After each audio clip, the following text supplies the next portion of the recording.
Identify as gay. Asexual and aromantic. Pansexual. Queer or non-binary or genderqueer. But at the moment, I definitely identify as agender. I identify as bisexual and non-binary. I am a lesbian, a dyke, and genderqueer homosexual woman, out and proud.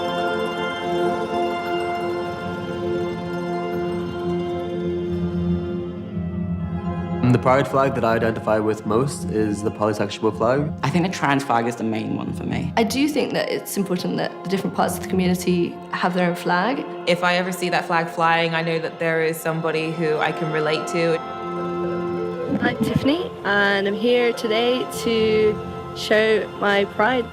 To support the Uber Pride campaign that we're currently rolling out. Pride to me is about being as true to yourself as you possibly can be, celebrating our history and how far we've come, but also remembering how much we've lost and how far we still have to go. I'm having a real struggle to be able to have a passport that says intersex on it. Really?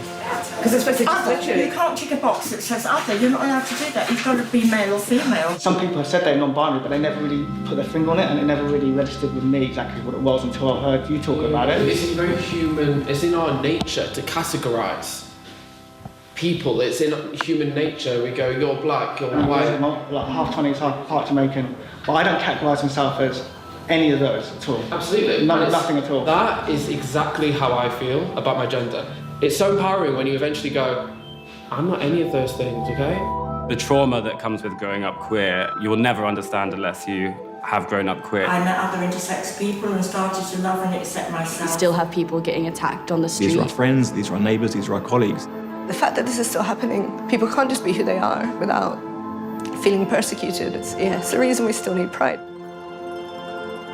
I have been conflicted being here today and what I stand for as a gay political person, allowing corporations to involve themselves in my struggle. What is important and why I'm happy that I invited her and why I'm happy that she participated is that she got to give her message. And what was great, what we've achieved over the past 2 days, nobody is held back from saying, actually, my experience hasn't been great, or my experience has been really easy. Being able to invite, the oldest intersex activist in the UK with, one of the youngest Pride members who's attending her first Pride ever in her life is incredible.